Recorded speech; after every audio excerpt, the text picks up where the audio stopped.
Hello, viewers. Welcome to English Honors classes. My name is Ashutosh Dutt Mishra, and in this particular video, I am going to give you a complete analysis of the book Pride and Prejudice. So, as you can see, the book here, which is Pride and Prejudice. तो इस book को कैसे approach करना चाहिए, कोई भी जो BA और एमए का स्टूडेंट है उसको ये बुक कैसे अप्रोच करनी चाहिए, मैं इस टॉपिक पे इस वीडियो में बात करूंगा। इसके अलावा जो कुछ इम्पॉर्टेंट लाइंस हैं इस बुक की, मैं उसको भी कोट करूंगा। And third and most important thing, इस बुक से रिलेटेड जो कॉम्पिटिटिव एग्जामिनेशन में क्वेश्चंस आते हैं तो वो किस तरीके के क्वेश्चंस आते हैं, मैं उस पर बात करूंगा। और I would also try to point out some of the interesting facts about this novel. तो इस नॉवल से संबंधित कुछ इंटरेस्टिंग फैक्ट्स पे भी हम बात करेंगे। So let's begin our discussion. देखिए, the first thing which I wanted to talk about was how a graduation और post graduation student should approach this particular book. तो सबसे पहली चीज जो है वो आपको किसी भी नॉवेल को पढ़ने के पहले, या वैसे आप कोई नॉवेल या कोई ड्रामा जो भी आप पढ़ रहे हैं, being a literature student you should have the understanding of historical and social context, और at least try to understand the historical and social context. तो किस टाइम पीरियड पे वो बुक लिखी गई, ये अगर आप जान पाए, समझ पाए, या इसके बारे में थोड़ा बहुत नॉलेज गैदर कर ले, तो ये बहुत बेनिफिशियल होता है किसी भी नॉवेल या किसी भी लिटरेरी क्रिएशन को समझने के बारे में। फॉर एग्जाम्पल, अगर मैं प्राइड एंड प्रेजुडिस की बात करूं, जो ये बुक है, आपको ये जेन ऑस्टन ने लिखी है और 19th सेंचुरी में इस बुक को लिखा गया था। तो before going through this book, आपको ये आइडिया होना चाहिए कि 19th सेंचुरी में ब्रिटेन के क्या सोशल कस्टम्स थे, क्लास डिवीजन किस तरीके का था। और खास तौर पे ये बुक जिसमें जेंडर रोल्स की बात की गई है काफी ज्यादा, तो उस समय इंग्लैंड की सोसाइटी में जो है वो जेंडर रोल्स किस तरीके के होते थे। तो आपको you should have the idea और try to understand about the historical context, 19th century में क्या चल रहा था इंग्लैंड में, और सोशल कॉन्टेक्स्ट भी।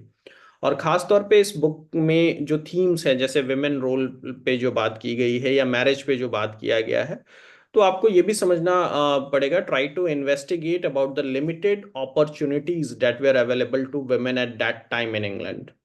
तो ये भी आपको समझना होगा। प्राइमोजेनिटर का जो लॉ था कि किस तरीके से जो प्रॉपर्टी है वो वुमेन को ट्रांसफर नहीं होती थी, जो पेरेंट्स की प्रॉपर्टी है, तो ये चीजें आपको समझनी पड़ेगी।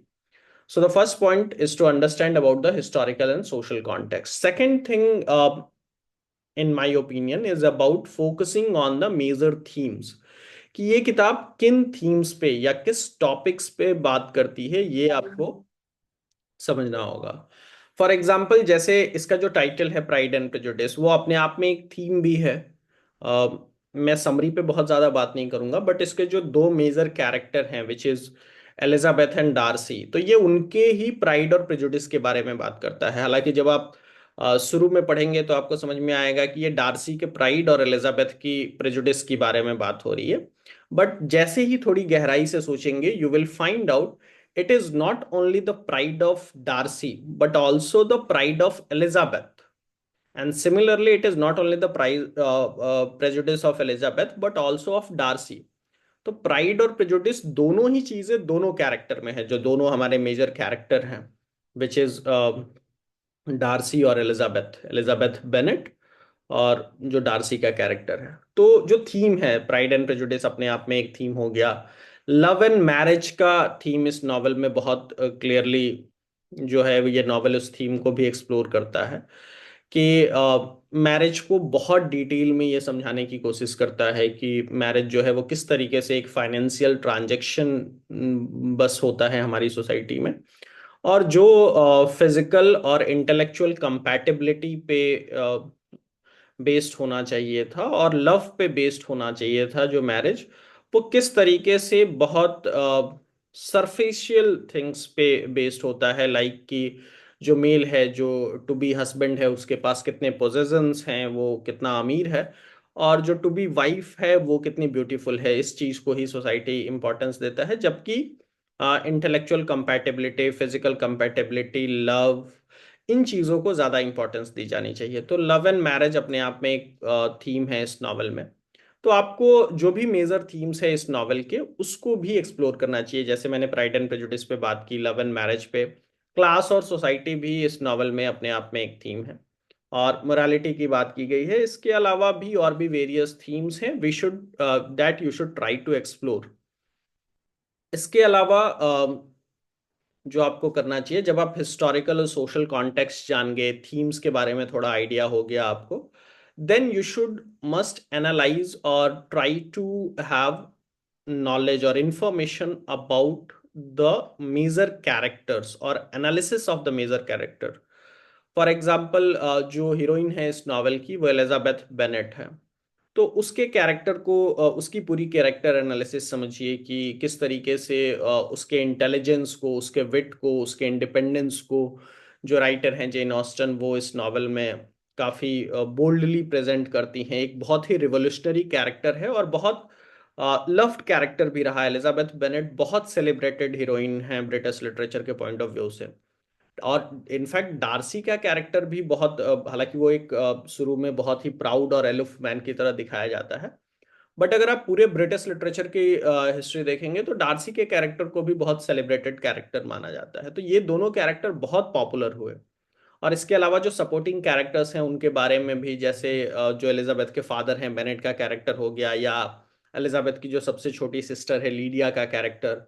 एक और कैरेक्टर है सपोर्टिंग कैरेक्टर में कॉलिंस हैं, तो कॉलिंस का कैरेक्टर। तो you should try to analyse the characters, major characters को बहुत डीप में, और जो सपोर्टिंग कैरेक्टर्स हैं उनके बारे में भी। So character analysis is also important. And the fourth thing is, आप इस बुक के स्टाइल को समझिए। जो लिटरेरी डिवाइस और जो स्टाइल फॉलो किया गया है इस बुक में उसको भी समझिए। फॉर एग्जाम्पल जो आयरनी का इस्तेमाल किया गया है, ऑस्टन ने जो आयरनी इस्तेमाल की है, जो सटायर उन्होंने इस्तेमाल किया गया है, फॉर बहुत विटी डायलॉग्स के जरिए वो सटारिकल कमेंट करती हैं और बताना चाहती हैं सोसाइटी को कि किस तरीके से जो सोसाइटल नॉर्म्स हैं, जो सोसाइटी के नियम कानून हैं, वो कितने मतलब उसको वो क्रिटिसाइज करना चाहती हैं। तो आप इस बुक के जो आयरनी और सटायर है उसको समझिए। और ये ध्यान दीजिए, pay attention that how Jane Austen subtly mocks societal expectations।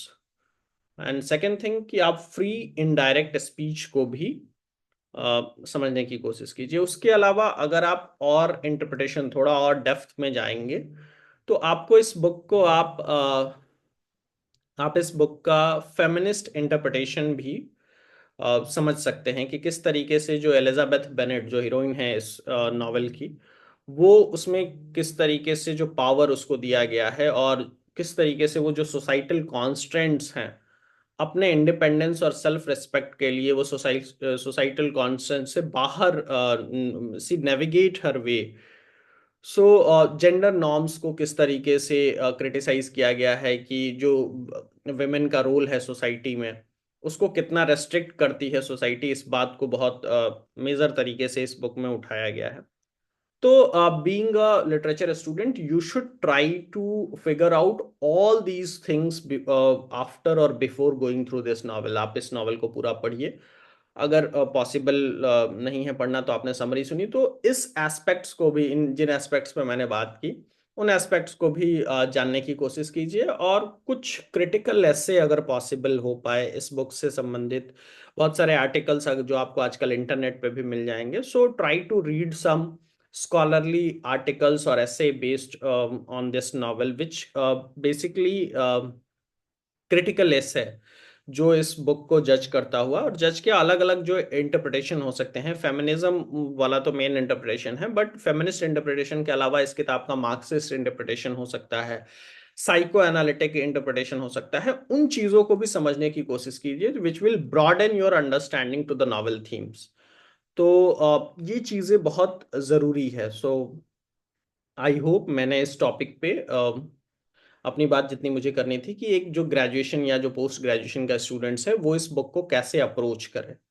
Second thing जिस पे मैंने कहा था कि कॉम्पिटिटिव एग्जामिनेशन में किस तरीके के क्वेश्चंस आते हैं। अगर मैं बात करूं, फॉर एग्जांपल आप अगर ग्रेजुएशन में हैं और सीयूईटी जैसे एग्जामिनेशंस के लिए प्रिपेयर कर रहे हैं या नेट देना चाहते हैं, यूजीसी नेट एग्जामिनेशन आप अपेयर होना चाहते हैं, तो अगर वो इस बुक से क्वेश्चन, तो चूंकि वो ऑब्जेक्टिव एग्जामिनेशन होते हैं तो बहुत जो इंटरेस्टिंग फैक्ट्स हैं वो बहुत वो पूछते हैं। हालांकि डायरेक्ट अगर उनको पूछना हो तो वो थीम पे भी पूछ लेंगे कि कौन सी प्राइमरी थीम्स है, और कुछ ऐसे थीम्स देंगे जो इस बुक के थीम ना हो, और उसमें एक ही ऐसा थीम होगा जो इस बुक का थीम है, जैसे बेसिकली लव एंड मैरिज इस बुक का थीम है। और फिर एग्जाम्पल ये, जैसे एक फैक्ट की मैं बात करूं कि इसका जो टाइटल है, जो ओरिजिनल टाइटल है, वो प्राइड एंड प्रेजुडिस नहीं था। इनफैक्ट ये ओरिजिनली फर्स्ट इम्प्रेशन के नाम से लिखा गया था, और जो कि बहुत सुटेबल टाइटल था, हालांकि बाद में जेन ऑस्टन ने इसे चेंज कर दिया। और as far as I remember, Jane Austen ने इसको बस 21 ईयर्स ओल्ड जब वो थी तो उन्होंने लिख दिया था। हालांकि इसको पब्लिश होने में काफ़ी टाइम लगा, शायद 15-16 साल और लग गए इसको पब्लिश होने में। और तो कैरेक्टर्स के नाम याद रखिए, कई बार कैरेक्टर्स के नाम से भी क्वेश्चन के which of the following is not a character of pride and prejudice, तो ऐसे सिंपल क्वेश्चंस कई बार पूछे जाते हैं। डार्सी का एक बड़ा सा स्टेट था, जो उसका उसका उसका क्या नाम था, तो पेम्बरले नाम था। और किस तरीके से मतलब जो बेनेट सिस्टर्स हैं वो कितनी बहनें थीं, 5 बहनें थीं, सबसे छोटी बहन का नाम क्या था, तो सारे कैरेक्टर्स के नाम अगर आप याद रखते हैं तो it will become very obvious for you और very easy for you to solve the objective questions. तो इस तरीके से आपको समरी का नॉलेज हो और जो इंटरेस्टिंग फैक्ट्स हैं उसके बारे में थोड़ा आप जानकारी रखेंगे तो आपको एक आइडिया मिल जाएगा। मैं आई होप मैंने एक आध इंटरेस्टिंग फैक्ट्स पे बात की ही, कि जैसे ओरिजिनल टाइटल फर्स्ट इम्प्रेशन था, 21 साल की उम्र में इन्होंने लिखा, हालांकि बहुत बार कई बार रिजेक्ट किया गया, 16 साल लग गए इसको पब्लिश होने में। और एक और चीज जो मैं बात करना चाहूंगा वो ये कि जैसे इस बुक में आप देख रहे हैं कि Pride and Prejudice by Jane Austen, तो 19th सेंचुरी का जो इंग्लैंड था उसमें वेमेन राइटर्स को बहुत सेलिब्रेट नहीं किया जाता था। तो शुरू में जब ये नॉवेल छपा तो उस पर राइटर का नाम नहीं था, हालांकि ये इनकी सेंस एंड सेंसिबिलिटी आ चुकी थी पहले। तो उस पर लिखा हुआ था by the author of sense and sensibility, जानबूझ करके, ताकि अगर चूंकि लोगों को ये पता चलता है कि ये किसी विमेन राइटर ने लिखा है तो लोग उसको उतनी जल्दी खरीदते नहीं और उतना इंटरेस्ट नहीं दिखाते। तो that is why it has been done. तो और बहुत रियल लाइफ इंस्पिरेशन भी जेन ऑस्टन ने लिया है। डार्सी बहुत पॉपुलर हुआ, एलिजाबेथ का कैरेक्टर जो है वो बहुत पॉपुलर हुआ, और बहुत सारी फिल्में और टीवी एडेप्टेशन भी इस नॉवेल के हुए हैं। So I hope you find this video quite helpful. Thank you for watching this video. Have a great day.